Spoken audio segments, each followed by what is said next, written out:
Hello बच्चों, अभी तक से हमने ये जाना शब्द क्या होता है और पद क्या होता है। ठीक है, now we have to know कि शब्द भेद क्या होता है।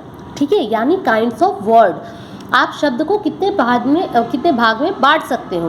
तो अर्थ के आधार पर शब्द को निम्नलिखित 2 भाग में बांट सकते हैं, मतलब 2 भेद होते हैं।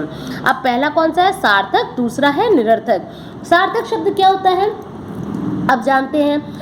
वर्णों के मेल से बने ऐसे शब्द जिसका कोई ना कोई अर्थ होता है, उसे सार्थक शब्द कहते हैं। मतलब अक्षरों को मिलाकर कोई भी अगर आप शब्द बनाते हैं और उस शब्द का कोई ना कोई मीनिंग होता है, कोई ना कोई अर्थ होता है, तो वो हो गया सार्थक शब्द। जैसे कमरा, गमला, पुस्तक, पेन, टेबल, कुर्सी, पंखा इत्यादि। ठीक है, अब निरर्थक शब्द जैसे सुन लो।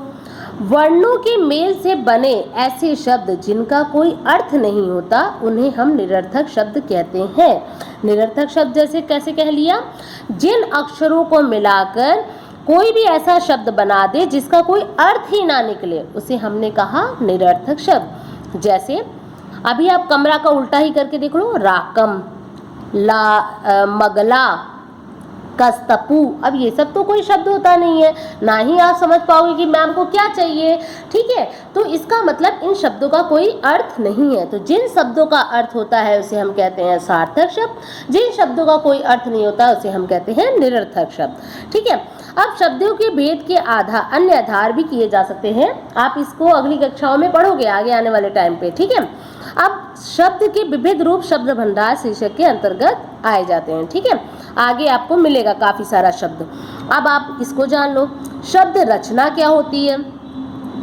मूल शब्द के पहले, ठीक है, मूल शब्द मतलब जैसे यही हमने बोला, कोई भी शब्द आप ले लो, पुस्तक, गमला, कमरा, ये सब जैसे शब्द है ना, तो ये सब मूल शब्द हो गए, ये बेसिक है शब्द। ठीक है, तो मूल शब्द के पहले कुछ शब्दांश जोड़कर, ध्यान से सुनिएगा, मूल शब्द के पहले या पीछे अगर पहले या पीछे कुछ शब्दांश जोड़कर नया शब्द बनाया जाता है, तो आप देखो कैसे बदल जाता है, एक नए शब्द का निर्माण होता है। अब जैसे पहला ऑप्शन देखिए क्या है। अब हमने देखा ये है एक मूल शब्द, दैट इज पुत्र। अब पुत्र के पहले मैंने लगा दिया सु, तो एक नया शब्द बन गया सुपुत्र। पुत्र के पहले हमने लगा दिया कु, तो एक नया शब्द बन गया कुपुत्र। धर्म के पहले मैंने एक नया शब्द लगा दिया अक्षर मतलब लगाया, तो उसे कह दिया अधर्म। वन के पहले एक नया वो शब्दांश लगाया जिसे मैंने बोल दिया उपवन। ठीक है, ज्ञान के पहले लगाया वी, तो बन गया विज्ञान। अब आप इन्हीं चीजों को देखो कि मैंने इन मूल शब्द के पहले एक नया शब्द लगाया और उस नए अक्षर या शब्द को लगाकर हमने एक नया शब्द बना दिया, तो उसे हम क्या कह देंगे?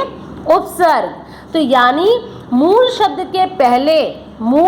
के पहले यदि कोई आपने शब्द जोड़ा या अक्षर जोड़ा, तो उसे हमने कहते हैं उपसर्ग। ठीक है, अब आप दूसरा ऑप्शन देख लो, जैसे लिखा है यहाँ पे सुंदर, सुंदर के बाद मैंने जोड़ा, ये आपका हो गया मूल शब्द। मूल शब्द के आपके आगे मैंने जोड़ दिया ता, तो ये बन गया नया शब्द सुंदरता। अब जैसे मैंने बोला लिख प्लस आई लगाया, मैंने लिख एक शब्द है जिसके आगे मैंने आई लगा दिया, जिसको बोल दिया लिखाई, तो ये हो गया आपका लिखाई, एक नया शब्द बना। मजदूर, एक मजदूर होता है जिसे हम लोग कहते हैं मजदूर है, कोई आदमी को बोला मजदूर है, मजदूर प्लस ई लगा दिया तो बन गया मजदूरी। मतलब जो आदमी काम कर रहा है उसे हमने क्या बोला? मजदूरी कर रहा है। तो अब ये ध्यान दो, मूल शब्द के बाद जुड़ने वाला जो शब्दांश है उसे हम कहते हैं प्रत्यय।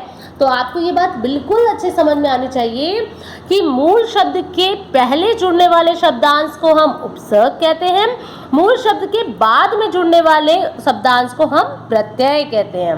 क्लियर हुआ सबको? तो इस पाठ में आपको क्या सीखने को मिला? शब्द किसे कहते हैं? 2 या 2 से अधिक सार्थक मेल के 2 या 2 से अधिक अक्षरों के सार्थक मेल को हम शब्द कहते हैं। पद किसे कहते हैं? उन्हीं शब्दों का प्रयोग यदि हम वाक्य में करते हैं तो वो पद कहलाते हैं। अब उसके आगे यदि हमने बात किया आपसे शब्द भेद के बारे में, तो शब्द भेद दो तरह के होते हैं, एक होता है सार्थक, दूसरा होता है निरर्थक। सार्थक शब्द क्या होता है? वैसे शब्द जिनका कोई ना कोई अर्थ जरूर होता है, उसे हमने कहा सार्थक शब्द। निरर्थक शब्द जिनका कोई अर्थ नहीं होता है, उसे हम कहते हैं निरर्थक शब्द। आपको मैंने फिर बताया है कि शब्द रचना क्या होती है, तो शब्द रचना में आपको ये जानना बहुत जरूरी है कि शब्द रचना दो तरह से आपको मिलेगी।